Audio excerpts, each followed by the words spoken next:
Таков закон сансары, круговорот людей. Ой, мама, нас не стереть, мы живем на зло. Пусть не везет, но мы свое возьмем.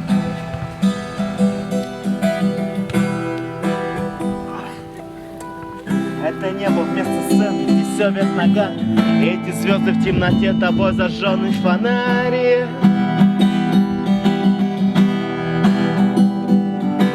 Тысяча меня до меня, и после меня будет в тысячах меня, и не в тысячах меня, тысяча меня.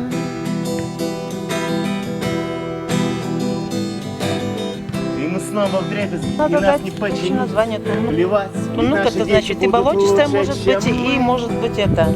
Лучше, чем мы.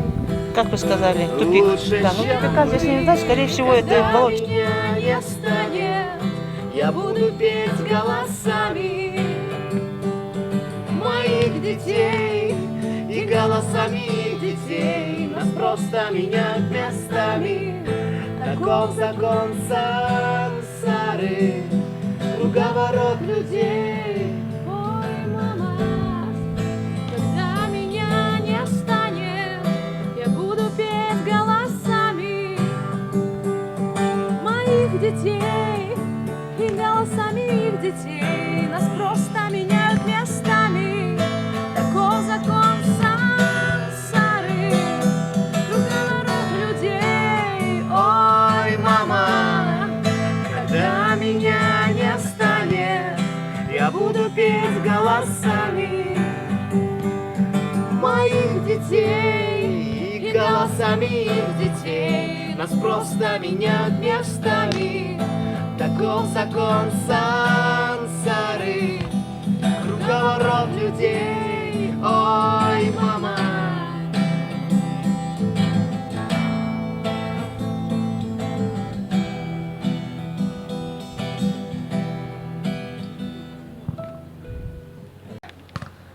Я из Твери. Я из Калининграда.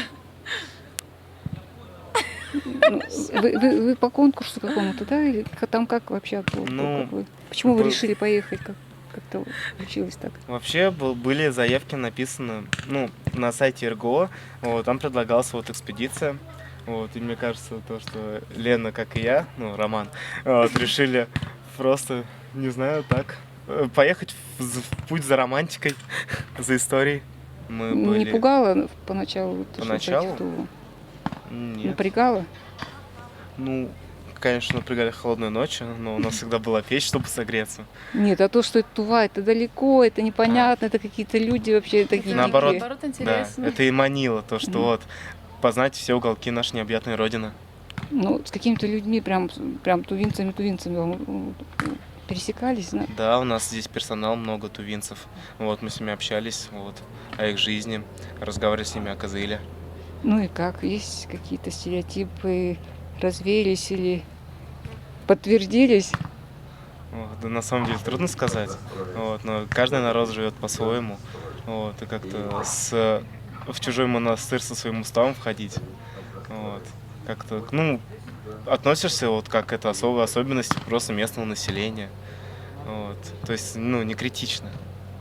Те, кто никогда не видел степей, да, это просто сразу все закрывает. Все минусы, которые могут быть там с населением. Вот просто достаточно выйти с палатки и начать залипать. И на самом деле мы мало пересекались с местными, и в городе мы были там 2 раза от силы, но поэтому сложно сказать, но в любом случае я думаю, что строгих комментариев по этому поводу не будет. Ну, то есть, как всё Ну, если вам сложно, будут, так и если вам сложно, будут говорить, это же как вы хорошо. выжили, вообще вы вернулись из Тувы, медаль вам, там, я не знаю, за храбрость, что-нибудь скажете. Ну, я знаю, просто в сети пишут, я был в Туве, я выжил, там такое. Ну, это те, кто по городу, конечно, шляются. Да, это слишком как-то уж. Вот, тут не надо было выживать, тут наоборот надо было наслаждаться. Вот, я не чувствовал здесь то, что я выживаю. Наоборот, провожу время с пользой. Да, для тем более себя у нас и истории. условия, в принципе, хорошие, поэтому да, выживать хорошо. Ну, тувинцы злобные, Да нет, страшные. Ну, мы вот пересекались только с персоналом в лагере в основном. Мы мало тувинцев видели, вот, которые, ну, местных жителей. И с ними особо не разговаривали. А вот именно персонал нет. Он... А хотелось бы вообще поговорить, как-нибудь еще просто понять? Поговорить именно с местным населением? Ну, просто, да, иметь доступ к ним. Да, конечно. Хотелось бы попасть, на самом деле, вот, в среднестатистическую тувинскую семью. Посмотреть, как они живут. Но мне кажется, у всех путешественников такое желание. Потому что вот как раз узнается народ через его вот быт. Но пока времени на это. Да, у нас времени не было. У нас очень такая программа заполненная. Из разных стран, поэтому разрешите поприветствовать. On behalf of Ministry of Education of Republic of Science, I would like to say some words of thanks and greetings to our science from different countries. Can I see you? Where are you now? Okay, 1, 2, 3, 4, 5. Okay. So, действительно, я приветствую вас от имени министра образования и науки Республики Тыва и разрешите поблагодарить вас всех, особенно руководство археологической экспедиции Русского географического общества, ученых Института истории и развития Института материальной культуры и Академии наук, также волонтеров, всех тех, кто в течение всего этого периода принимали участие и проделали огромную работу. Я знаю, что многие наши волонтеры были из разных городов, да, из разных регионов нашей страны. Отрадно видеть их. Вот экспедиция у нас прошла, я считаю, что на 5 баллов. По той причине, что собрались профессиональная команда ученых, значит, профессиональная команда персонала Тыва во главе с Шалбаном Валерьевичем, вот, караулом. Это экспедиционный корпус Министерства обороны. Мы с вами хорошо знаем, что если бы они не помогали экспедиции, вряд ли мы что-либо смогли бы сделать. Ну, как минимум, даже не доехали бы до раскопа. Растерялся немножко. Спасибо большое вам. С музеем нам удалось организовать празднование юбилея Александра Даниловича Грача в музее. И все наши работы, весь регион наших исследований, это было именно там, где работал Александр Данилович. То есть можно точно сказать, что наша экспедиция проходила по следам Грача. Около поселка Чаохоль мы работали на зоне затопления Саяно-Шушенской ГЭС. Здесь мы исследовали 4 могильника. 3 могильника, они относятся к эпохе Хунну, то есть это настоящие могильники Хунну. Они находятся 2 как бы в зоне Чахольского залива и один напротив поселка Элихе, могильник Хаяужу, который мы обследовали и нашли благодаря вот музею, как раз который нас попросил обследовать это место. Салаты, так называется, небольшая гора, как раз пестрая скала, вокруг которой сконцентрированы могильники различных исторических эпох. Наша цель был могильник Алатей-1, памятник эпохи Хунну, 1 век до нашей эры, и Алатей-2, второй могильник, который относится к более позднему времени, позднего средневековья, X-XI веку. 14 новых могильных пятен, кроме тех 86, что было найдено нам в предыдущие годы. Комплекс захоронений, который мы можем отнести какой-то одной семье, видимо, которая здесь проживала, потом захоронила своих умерших. Для них был совершенно характерный одинаковый обряд захоронения в каменных ящиках. В каждом ящике стояло по 2 сосуда. Один сосуд местной баночной формы, второй сосуд, видимо, сделанный либо привозной, либо сделанный по типу настоящих хунских сосудов с поворотной подставкой, шипом от поворотной подставки. И над всеми этими захоронениями были такие очень интересные керамические сосуды, которые, как бы, видимо, отмечали эти захоронения на поверхности земли. Видимо, вставлялся фитиль, наливалось масло и горело. То есть от каждой этой могилы горело какое-то вот неугасимое пламя, пока вот какие-то совершались жертвоприношения. Так выглядят эти захоронения. Это очень, пожалуй, самое, наверное, интересное мужское захоронение, 96-е. Здесь полностью сохранился лук, который лежал вдоль тела погребенного, от него остались накладки на лук. У него были наконечники стрел, которые лежали в ногах. Это первые наконечники стрел, которые мы нашли вообще в могильнике Алаты. До этого мы их не находили. И очень богатый, видимо, для того времени пояс с железными пряжками и украшениями. Вот немножечко материал, который мы обнаружили на могильнике, это сосуды этого хунну, да, вот непосредственно с лощением и с шипом от поворотной поставки, вот эти накладки на лоб, наконечники стрел, перекорочатые сосуды и пряжки. Интересная имитация раковин каури, которые находятся в памятниках хунну тоже. Другой могильник Алатей-2, который мы раскапывали, более поздний, эпохи Средневековья. Особо интересные находки были найдены в прошлом году, когда мы нашли монеты, по которым мы его датируем точно, что он не ранее 1071 года нашей эры. И подобные захоронения мы обнаружили в этом году, раскопали. Так вот могильник выглядит, уже когда к нему подступает вода. Все это затапливается, надо сказать. Могильник Алатей находится на 16 метров под толщей воды. Примерно так же и могильник Алатей-2. Вот здесь захоронения в деревянных гробах, вытянутые, с железными украшениями, оружием. Интересное такое частичное захоронение. Вот видите, был захоронен мужчина, сохранился только череп и грудина. Вместо ног был положен берестяной колчан. То есть удивительная такая находка. Такие находки, это вот железные кристаллы с кремнием, костяные пряжки, стремена и так далее. Могильник Терезин, это, пожалуй, что самое интересное, что в этом году мы наконец-то смогли на нем поработать. Его нашел Реус Павел Михайлович в 2007 году. И это были просто упавшие или свалившиеся и разметанные по песку захоронения. Как выглядит могильник Терезин. Это, видимо, несколько могильников, сделанными какими-то родовыми сообществами или большими семьями. И вы просто пока еще назвали его единым названием. В те раскопы, где я показывала, там были найдены такие вот захоронения, которые, видимо, относятся уже к ранее капельскому какому-то времени. Они сохраняют в себе черты захоронения хунну, но в то же время это, видимо, более позднее время. Ну, самым большим раскопом был раскоп 2, где как раз мы нашли частично мумифицированное захоронение. И все захоронения не грабленные, с большим количеством материала. И все относятся к эпохе хунну, 1 веку до нашей эры. Вот это вот то самое частично мумифицированное захоронение. Здесь вы видите, сохранились, кожа сохранилась, и остатки текстиля и органики на ногах и на тазу. Очень интересная находка, вот такая деревянная коробочка, в которой находилось зеркало, амулеты и так далее. Очень уникальное, конечно, погребение. Вот эта деревянная коробочка, видите, вот наша замечательная реставратор Варвара Гусева смогла вот так его сохранить, законсервировать. Оно представляет себе такая полусфера. Видите, вот на этом вот хорошо слайде это видно, украшенная, богато украшенная орнаментами, внутри которой как раз лежали различные предметы. В данном случае китайское зеркало эпохи Западной Хань, костяная пряжка, очень важная находка, гагатовая пряжка, пряжка из каменного угля, вот здесь вы видите. На ней знаки есть. Знаки предстоит еще понять и расшифровать, то есть какие-то прочерченные знаки, либо протописьменность, либо какие-то родовые танги. Большое количество бус, здесь было 1400 бусин вот в этом вот ожерелье.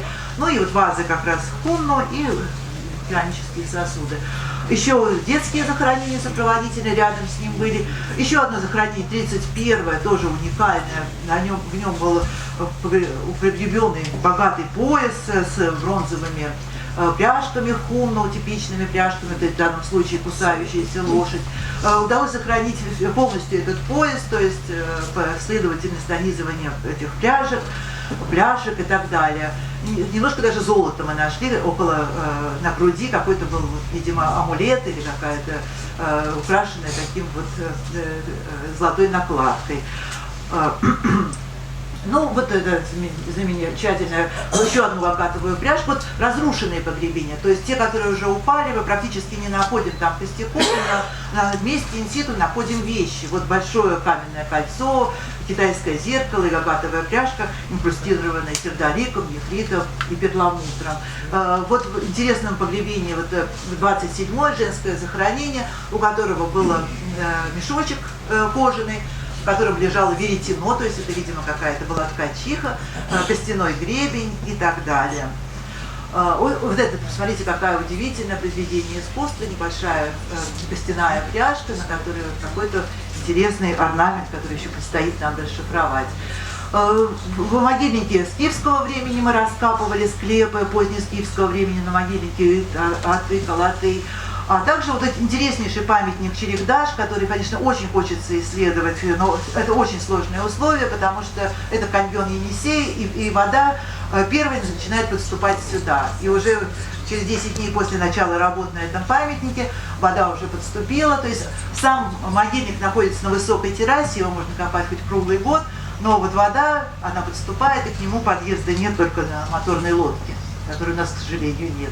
Вот этот памятник вы видите, вот он на высокой террасе, размываются очень компактные такие захоронения, вот так он выглядит, они относятся к скифскому времени, где-то примерно, наверное, 5-4 веку до нашей эры. Захоронение в срубах, вот видите, здесь мы с вами видим, одно бревно сруба осталось. Он рушится, прибойная волна обрушает берег, он рушится и все падает вниз. Весь берег засыпан костями человека, различными предметами. И вот здесь мы увидим, что осталось вообще одно бревно только от этого сруба и больше ничего. Сверху были впускные захоронения детские и одно более позднего времени. Не успел обрушиться, обрушился только один венец. И у нас, когда мы подъехали, из берега торчал человеческий череп и керамический сосуд. Мы стали расчищать, тоже очень сложная методика, потому что сам курган сполз вниз, надо было разобрать курганную сползшую насыпь, траншеями мы врезались вот в этот берег. Надо сказать, что там еще как бы немножко сохраняется мерзлота, потому что там достаточно вода концентрируется, но были интересные находки, были найдены наконечники стрел, вот костяной наконечник стрелы, вот, на котором была надета свистулька такая вот знаменитая, да, которая вот известна потом в эпоху Хунну. Железные кинжалы, великолепный железный нож, бронзовые кинжалы, бронзовый нож с изображением волка и керамические сосуды, характерные для позднескифского времени. На высоком берегу его подмывает прибойная волна, и сейчас вы увидите, как выглядят эти захоронения. Вот посмотрите, вот захоронение обрезано буквально, вот видите, и в срезе мы видим черепа лошадей и так далее. Ну вот так выглядят эти. Ну и интересно было, конечно, мы проводили там разведки еще в прошлом году. И интереснейший памятник городище Бажен-Алак, который, видимо, хотелось бы раскопать, в котором находятся хозяйственные постройки, видны улицы, даже вот с квадрокоптера, вот эту фотографию даже этого года мы видим. Насколько это интересно было бы исследовать. Тем более, что предыдущими археологами здесь были обнаружены материалы тоже эпохи Хунну. Так выглядел наш вот лагерь, в котором мы находились. Это наши замечательные волонтеры, которые нам помогали в нашей работе. Ну и так выглядел наш могильник, когда мы уезжали, то есть 15 июля. И переехали мы на юг Тувы, где мы работали на раскопках могильников и различных памятников. Мы исследовали наскальные рисунки, раскапывали различные курганы. И самым интересным, наверное, является курган 72-й, который относится к эпохе бронзы. Вот можете материалы посмотреть. Там была найдена вот древнейшая ложка в Туве, да, сделанная из кости. Вот так выглядит этот курган. Относится к мунхай-хараканской культуре. И вот так выглядели эти материалы, которые лежали в этом кургане. Вот эти замечательные совершенно нашивки, каменные наконечники стрел, петроглифы. Много петроглифов мы зафиксировали, применяя новую методику 3D-моделирования, прорисовки в различных программах. И в этом году мы исследовали еще достаточно много памятников и много скоплений. Могильник эпохи бронзы, который, конечно, очень интересно было раскопать. Петроглифы Козырыкского времени, которые можно связать со скифами. Различные изображения колесниц, которые относятся к эпохе бронзы, табуны лошадей и так далее. Ну и интереснейший памятник, который мы сейчас заканчиваем работать, это могильник Хавужу-Баксы, большой комплекс с перексурами и оленными камнями. Здесь большое количество объектов было, так вот он выглядит из квадрокоптера, этот комплекс с оленными камнями. И вот замечательный оледный камень, который мы нашли, ночью, как они прорисовали, вот он 3,5 метра в длины, весь покрытый рисунками, то есть там изображения и оленей, и козлов и так далее. Очень интересный памятник, оружие, но его, конечно, бы надо отвезти в музей. Я вот обращаюсь к Эдролу Алексеевичу, и, может быть, Русскому географическому обществу, которое, может быть, нам поможет.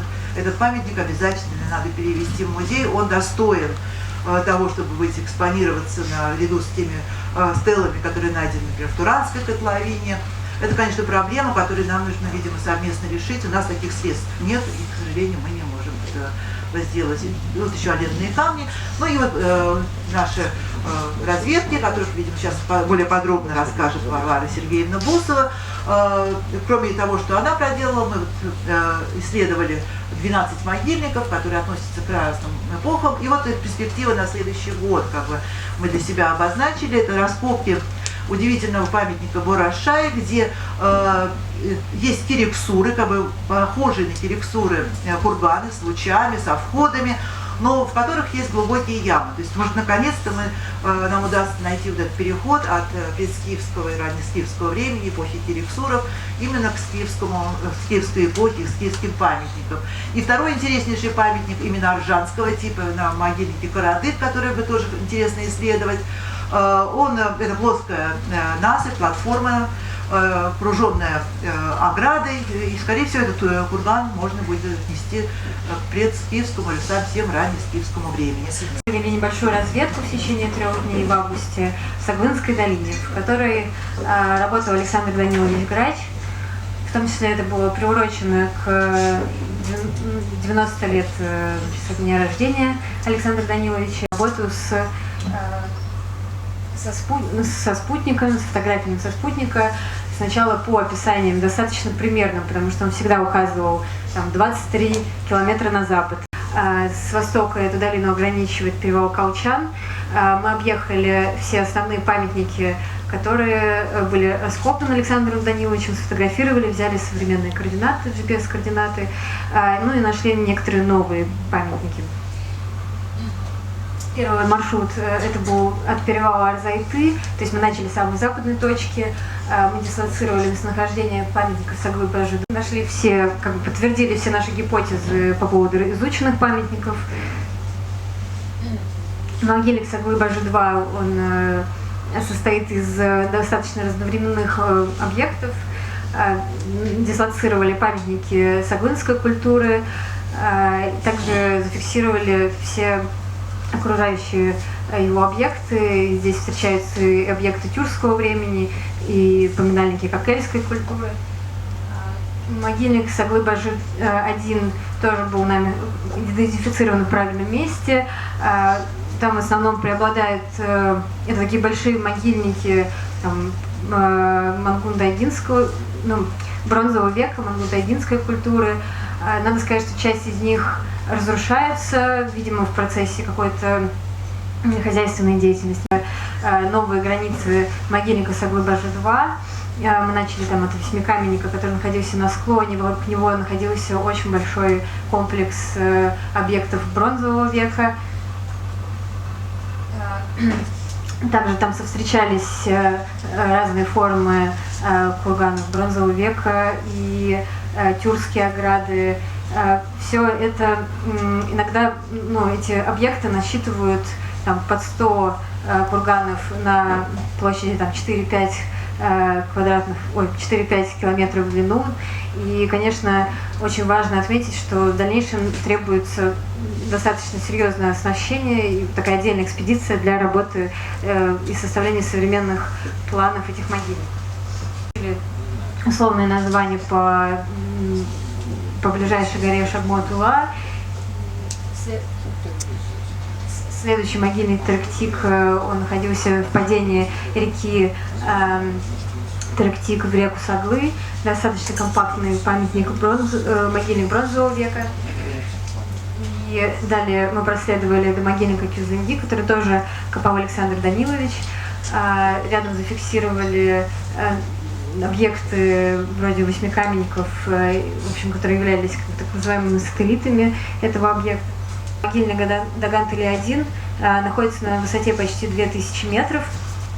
И там как раз была такая наиболее серьезное образование льда в погребении, сохранились очень хорошо деревянные срубы, фрагменты текстиля, довольно большие полотнища хранятся в Кызыльском музее. И на самом деле это поле могильное, которое вы видите здесь на фотографии, оно скорее всего полностью покрыто памятниками согунского времени, без каких-либо видимых конструкций над. Да, действительно, мы дислоцировали памятники, раскопанные Александром Даниловичем, так вы можете видеть, они выглядят со спутника. Достаточно интересным является плато, на котором находится могильный Гадагант Илья-1. Оно действительно находится очень высоко, на высоте 2000 метров. Там, в принципе, геологически фиксируется мерзлота. Достаточно интересно было провести там геомагнитную либо георадарную разведку, чтобы проследить эту зависимость, отсутствие насыпи и возможное нахождение объектов. В масштабах Саянской экспедиции традиционно у нас огромные раскопки. Вы прекрасно знаете, что такое было Кызыл-Курагино, многие здесь участвовали в тех мероприятиях. Поэтому в этом году у нас были только 2 объекта. Один из них связан с проведением спасательных археологических раскопок, так называемых новостроек. Это тоже очень важная часть. И здесь мы начинаем еще один большой интересный проект, я надеюсь, с Русским географическим обществом, который будет посвящен спасению памятников, которые будут уничтожены в ходе разработки огромного бассейна Бийского каменноугольного месторождения в Туве. Сейчас был только такой примерочный сезон, первый, посмотреть, какие памятники, что, уточнить границы. Даже он дал нам какие-то интересные результаты. Для примера видите, что такое отвал, например. Там с краешку это едет огромный БелАЗ высотой около 8 метров. Вот так с места раскопа видны эти отвалы. И на следующий год это место, где мы копали, 2 кургана, Кызыл-Салда-11 и Кызыл-Салда-12, они будут уже засыпаны этим огромным отвалом. То есть масштабы работы, они просто гигантские, и спасательная археология, она крайне важна. Понятно, что она, может быть, не так научно значима в том плане, что мы, археологи, не можем выбирать объекты, которые раскапываем, поэтому, естественно, материал не всегда настолько яркий, настолько экспозиционный, чтобы можно было тут же все это нести на витрину в музей. Но это, безусловно, конечно же, элемент нашей истории, который нужно сохранять, спасать. Хозяйственная деятельность человека, она, безусловно, всегда развивается и будет развиваться, и будет двигаться вперед. И остановить полностью все это мы не можем. Фермы, практически все внешние признаки были уничтожены, я даже не даю фотографий, смотреть там не на что. Как видите, мы в результате даже не смогли точно попасть в сам курган. В грунте в сыпучем очень. Поэтому фактически стенок могилы не сохраняется. То есть мы копаем таким условным котлованом, который постоянно осыпается. И поймать контур могилы и ее границы чрезвычайно сложно. Погребение скифского времени, человек лежит головой на северо-восток, у него 2 сосуда, голова, один из них здесь представлен на выставке, нож, лопатка барана возле левого плеча. Собственно, эти материалы. Интересный сосуд, обратите внимание. Дело в том, что это по-хорошему имитация бронзового котла скифского. Другое погребение, тоже практически не потревоженное, подростковое, где кроме сосуда и ножа мы видим только плохо сохранившуюся часть черепа, бедренные кости этого ребенка, которая складывается в ходе дальнейших работ на этих памятниках. И я надеюсь, что в ближайшие 5-7 лет у нас будут идти большие серьезные работы. Опять-таки, поскольку мы будем сотрудничать с Русским географическим обществом, будут, по всей видимости, привлечены точно так же и волонтеры, будет отдельный лагерь, но это будем уже обсуждать в процессе в дальнейшем. И второй наш проект, который продолжается уже 3-й год, это проект под условным названием «Тайны древних художников Сибири». Он посвящен изучению очень интересной, уникальной окуневской археологической культуры. Интересная поза окуневской культуры, характерна поза на спине с подогнутыми вверх коленями. То есть они хранили коленями вверх. Там под коленями единственная находка — это сосуд непотревоженный. Но, как часто бывает, у нас складывается, что как раз не потревожены именно те погребения, в которых меньше всего инвентаря. Это связано с тем, что обычно ограбление могил производилось их же соплеменниками в это время. С чем это связано? Вообще окуневская культура очень богата такими своеобразными традициями, связанными с погребальной практикой. Это проникновение в могилы, перемещение костей из одной могилы в другую. То есть мы находим могилы, в которых положены отдельные черепа, положены мешок, допустим, с костями человека и сверху череп. То есть для них вот этот вот загробный мир, он был совершенно иным, не для нас, не скажем так, в нашем представлении он очень сильно отличался. То есть мы бы их не поняли, их этих традиций и практик. А это вот спускное погребение, которое висит в воздухе на 20 сантиметров над поверхностью дна могилы, то есть была могила ограблена, выкинут туда погребенный и положен вот этот вот человек в характерной андроновской позе на боку. Скорее всего, как раз это и есть те самые грабители, которые эту могилу, вот интересная очень деталька, ну я не буду сейчас останавливаться на этих вещах. Вот секунду. Вот это вот тоже вот интересная вещь, связана вот с этим вот погребением в центре. Мы первоначально думали, что сначала была сделана яма, а потом над ней построена могила. Но оказалось, что вовсе не так. Потому что в этой могиле тоже оказалось андроновское захоронение с таким же шпеньком. То есть каким-то образом они пробились в центр кургана между ящиками и устроили вот это вот дополнительное захоронение. Тоже опять-таки на боку, так называемой позе адорации, то есть с руками сложенными ладонью перед лицом. И тоже вот такой же характерный шпинек. Очень кратко все это рассказываю для вас. Оно интересно чем? В ногах у погребенного, который, к сожалению, тоже был ограблен, лежало два таких вот комочка. Один белый, другой красный. То есть фактически это материалы для нанесения каких-то красок, раскрасок на, может быть, лицо, тело человека. Может быть, мы сталкиваемся с том, что в укненской культуре часто сосуды красятся охрой, наносится изображение на стенки погребальных ящиков. Тоже наносится охра, обычно это косая сетка. То есть тут фактически погребение Художникова, с которым положили его инструменты, то есть вот эту вот самую краску. Ну и вот центральная наша находка, собственно говоря, которая наиболее сейчас уже известна и прошла в медийном пространстве, это вот такое тоже, казалось бы, ограбленное погребение, в которое явно проникли, лежало две, судя по всему, женщины, пока по предварительному определению. Видите, верхняя часть могилы полностью потревожена. Здесь вот два черепа, два сосуда перевернутые, отброшенные. Вот интересно, вот не знаю, видно вам или нет, но вот этот вот локоть, он весь покрыт зеленью. Это свидетельствует о том, что на самом деле там тоже лежали какие-то очень массивные, крупные бронзовые предметы. Но их как раз в процессе ограбления изъяли. Но при этом в ногах мы обнаружили такую вот композицию. Это набор, такой вот богатый набор из 54 бляшек, как впоследствии оказалось в процессе разборки. Две группы амулетов из клыка морала, вот одна и вторая. Проколка, по всей видимости, из грифельной кости, но я пока еще не берусь определить, какого животного, это палеозоологи нам скажут со временем. Большое количество мелких зубов соболя было найдено. Ну и в процессе разборки стало понятно, что, собственно, все это лежало в сумке. Была сделана такая сумка из сухожилий, сеточку, чем-то напоминающие наши российские такие сеточки, авоськи. Ну, вот. И все это было туда сложено. И когда мы все это разобрали, то увидели примерно вот такую вот картину. Здесь не все бляшки, потому что некоторых сохранность просто не позволяет даже перемещать их. Мы их сразу же сняли, убрали и все. Здесь только те бляшки, которые хорошо видны, как видите. Два более-менее крупных зеркала, остальное овальные бляшки разных размеров. У них всех отверстия по краям. На них читаются следы шнурков, которые были продеты в эти отверстия. То есть это не было нашито на какую-то основу, а именно было собрано на такие вот шнурки, сделанные из сухожилий. По всей видимости, вот как раз фрагменты этой сумочки, мы предполагаем, что, скорее всего, это был какой-то нагрудник. То есть явно вещь ритуальная, которая использовалась в обрядах и была положена вот вместе с сумкой какой-то из этих женщин, которая была погребена. По всей видимости, мы предполагаем, что это захоронение, естественно, не простое, а погребение некой шаманки или жрицы, которые положили вместе с ней ее облачение. Ну вот для примера очень кратко покажу те варианты, которые я нашел. Очень быстро, это пока еще очень предварительно, как бы, что можно связывать с нагрудниками в окненской культуре. Это изображение окненского времени. Как видите, пока это немножко отдаленно, но будем еще искать, может быть, что-то мы найдем более близкое.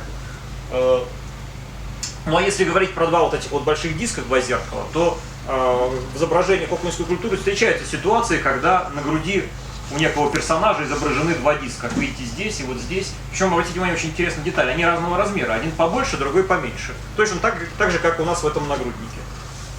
Но, правда, бывают ситуации, когда их даже и три таких диска. Вот тоже, как вы видите, здесь три диска, там три диска. То есть какая-то система расположения этих дисков, она присутствует. И, в общем-то, этот нагрудник мы постараемся реконструировать, потому что мы очень тщательно фиксировали, как в течение недели с нами работала бок о бок совместная хакаско-японская экспедиция, которая занималась изучением металлургических объектов. Мне бы хотелось предоставить слово для научного сообщения о результатах работы начальнику Южно-Сибирской экспедиции Государственного Эрмитажа Чугунову Константину Владимировичу. Во всех заявках на открытый лист я пишу, что с последующей передачей в Тувинский национальный музей. Вот. И вообще-то говоря, ну, я не знаю, кого-кого, меня заподозрить в том, что я что-то не передаю в Тувинский музей, вообще странно. Работы на памятнике начались, вообще говоря, в 2008 году еще, так что мы уже 11-й год здесь работаем. Такая вот летающая тарелка, утонувшая в степи. Он как раз необычен тем, ну я, кстати говоря, волонтером проводил несколько раз экскурсии и показывал все это, и рассказывал здесь Аржан-1. И, наверное, Туннук тоже выглядел таким образом, в виде плоской такой большой по площади платформы. Но здесь есть еще одна особенность, это видимая до раскопок ограда. 17 года, вот видите, у нас с юга, так же как у Туннуга, тоже очень много, ну не так, конечно, много, как здесь, таких более поздних сооружений, чешуйки красного лака. И в развале, среди развала камней найден был такой железный черешковый наконечник стрелы, характерный для культуры древних кыргызов. И поэтому мы пока предварительно считаем, что это сооружение как раз кыргызского времени. Они достаточно похожи на те, которые исследовала Саяно-Тувинская экспедиция, отряд Галины Василовны Длужневской. Ну, надо работать, это не совсем моя эпоха, поэтому здесь надо, конечно, посмотреть литературу и, возможно, ну и там, да, я забыл сказать, что вот в этих ямках они были потревожены в древности неоднократно, но, тем не менее, там кальцинированные кости, то есть это остатки сожжения, и характерной чертой этих сооружений является наличие небольшой стелы в западном направлении от центра. Так сказать, примеров, что в таких памятниках находились лаковые сосуды китайские. Достаточно большое количество предметов на другом участке рва. Здесь они, безусловно, залегали инситу, не в норе грузина, как тогда, а вот и были связаны с какими-то вот вертикально установленными плитками. Большой отряд по раскопкам горных зимников, стоянок многослойных, это уже несколько сезонов продолжается, и под руководством Нины Александровны Жоговой продолжила она раскопки в стоянке Желвак-5. Вот здесь вот на плане вы видите местонахождение, да, если вот этот вот курган это Чингитей, то Желвак это вот там. В таком лагу закрытом с южной экспозицией, очень уютном, и там остатки тувинского современного зимника есть, так что кочевники жили там всегда. И неожиданно, значит, вот на поселении была найдена такая вот обломанная роговая пряжка, выполненная в зверином стиле, очень такая эффектная находка. Я рассчитываю, что с помощью Русского географического общества и при поддержке Национального музея и органов охраны обеих республик мы будем продолжать здесь работать для того, чтобы пополнять коллекции музея. В общем-то, продолжением тех работ, которые были сделаны, были начаты и проводились в советское время, это эхо знаменитой Саяно-Тувинской экспедиции Академии наук Советского Союза, которую возглавлял Александр Данилович Грач очень многие годы. И именно тогда, во время проведения этих многолетних экспедиционных работ, в связи с тем, что значит, создавалось Саяно-Шушенское водохранилище, вот, именно тогда многие молодые люди, школьники, студенты, тувинцы получили как бы навыки работы в экспедиционных археологических отрядах. Тогда существовал отряд, который назывался, насколько я помню, ну, по-тувински... Да, Аньяк-ТВ, ну, в общем, да. Вот, и именно оттуда вышел, в общем-то, из этих рядов вышел Сергей Кужегетович Шойгу. Тогда он мальчиком, там, 13-14-летним принимал участие в этих археологических исследованиях и всю свою, как бы, то детское, юношеское вот это желание проводить и дальше исследования, археологические исследования на территории Тывы, он, значит, вот как бы воплощает сейчас именно как президент Русского географического общества. И, наверное, где-то должны быть артефакты, которые будут показывать о том, что да, еще там 2-3 тысячи лет назад вот эти люди, вот, которые жили здесь, они уже ходили вот на такие источники и что-то там принимали. Какое-то лечение. Археологи уже нашли такие артефакты и прямо говорят, вот 3000, там 4000 лет назад наши источники целебные использовались теми. Приглашаем вас в экспедицию на следующий год, вы его найдете. А вот я с удовольствием буду принимать участие. Вот здесь вот лежит ложка, как мне сказала Марина Евгеньевна, вот говорит, впервые ложку нашли, древнюю ложку. Так вот я думаю, это, наверное, тоже что-то будет относиться к тому, чтобы человек использовал силы природы для лечения своего организма. Огромное спасибо вам, огромное спасибо археологам. Вот. Ну и лично вам, поскольку я занимаюсь лечебными водами Тывы, лично вам вот слово о Боржанах Тыва, небольшая книжка, ну и материалы конференции, посвященные курортной базе. Ставка Кагана кыргызского несколько раз меняла местоположение, и в самый период расцвета кыргызского каганата эта ставка все-таки была у нас на территории Тувы. К этому заключению подвигло знакомство со всеми работами Галины Васловны и других, в общем-то, ученых-археологов по периоду кыргызского каганата на территории нашей Тувы. Поэтому у меня есть предложение, я вам уже, Игорь Анатольевич, говорила об этом в Якутии. Я бы хотела, чтобы мы, на 19, наверное, уже поздно, на 20-21 годы заложили новый проект по обнаружению на территории Тувы ставки кыргызского каганата, который назывался, и в исторических документах об этом написано, город Кемджикет. Город на реке Кем.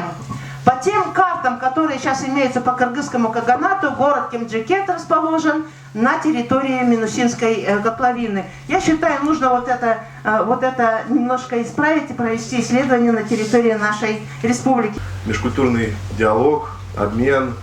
И это чрезвычайно очень приятно. И хочется сказать действительно огромнейшее спасибо, потому что экспедиции, которые организует РГО, самые лучшие в России. Это однозначно, потому что условия шикарные. И это надо признать, и сказать хочется огромнейшее спасибо. Ну и, конечно, хочется вернуться вновь и вновь. Спасибо. Закат.